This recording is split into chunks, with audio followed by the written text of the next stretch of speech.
Dans cette France Bouge consacrée à ces vacances, à cette façon de voyager autrement, nous sommes allés visiter le plus ancien village de vacances de France. Il date de 1865. De 1865, pardon. Il a été créé par un pasteur pour soigner des enfants grâce à l'eau de mer. Direction le domaine du Lazaret. La France bouge, la saga du jour. Bonjour Charlotte Barry. Bonjour Elisabeth. Donc nous sommes sur les hauteurs de Sète, dans le Lazaret, un village vacances qui a 150 ans et surplombe l'océan.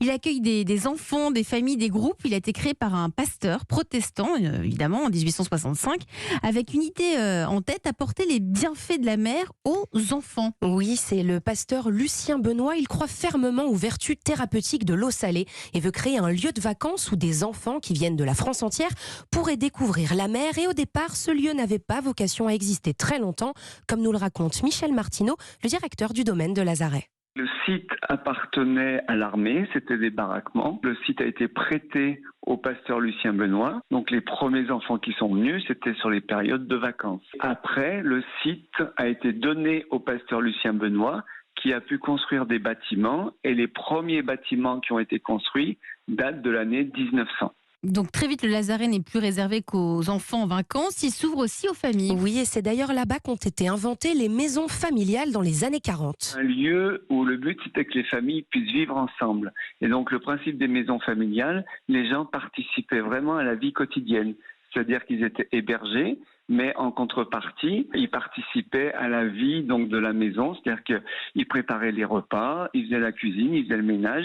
C'était vraiment une vie collective. Puis les envies des vacanciers ont évolué, alors le Lazaret a mis en place la pension complète. Mais surtout, le Lazaret avant était encadré par des bénévoles, mais avec la forte demande, il a fallu recruter. Aujourd'hui, il y a une trentaine de salariés qui tous les jours perpétuent la mission sociale du domaine du Lazaret. On a accueilli des enfants pendant la retirade espagnole en 1939. Il a servi d'hôpital pendant la Grande Guerre.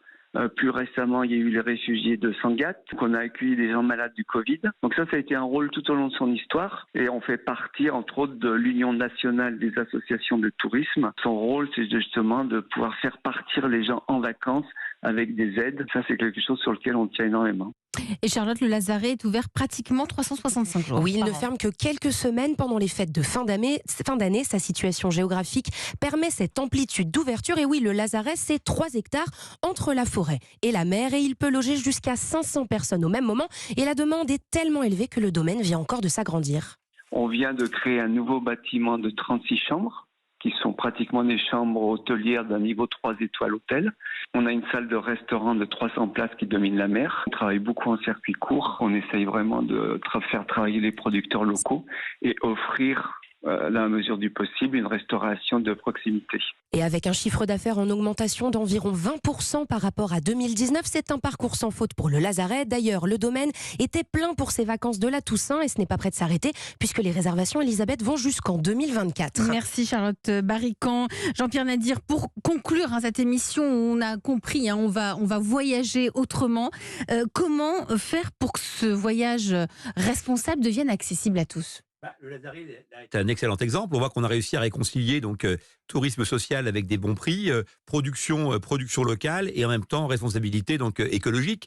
Et donc ce tourisme-là, en fait, il se développe dans tous les pays. Vous avez des clubs de vacances maintenant qui ont des politiques sans détergent, zéro plastique, qui veillent à mieux payer les salariés parce que le tourisme a parfois été un tourisme de prédation. Il n'est pas du côté des consommateurs, il est aussi du côté de ceux qui le font. Exactement. Et si on veut que le tourisme réussisse, il faut que ce soit un tourisme de redistribution. On ne peut pas juste effectivement être dans un tourisme du prix par pression sur les populations locales. Et donc aujourd'hui, on réinvente un modèle équilibré, on réconcilie les intérêts de la planète et les intérêts des touristes, mais aussi et avant tout les intérêts des populations locales. Merci Jean-Pierre Nadir, fondateur de Faire Move, ou Voyager Autrement. Merci d'avoir été notre invité dans la France Bouge. Merci à tous nos invités. Vous nous donnez des nouvelles pour Nomadi et pour Sens Nomade. On aime avoir les nouvelles des startups. Merci à vous. C'est déjà la fin de votre émission.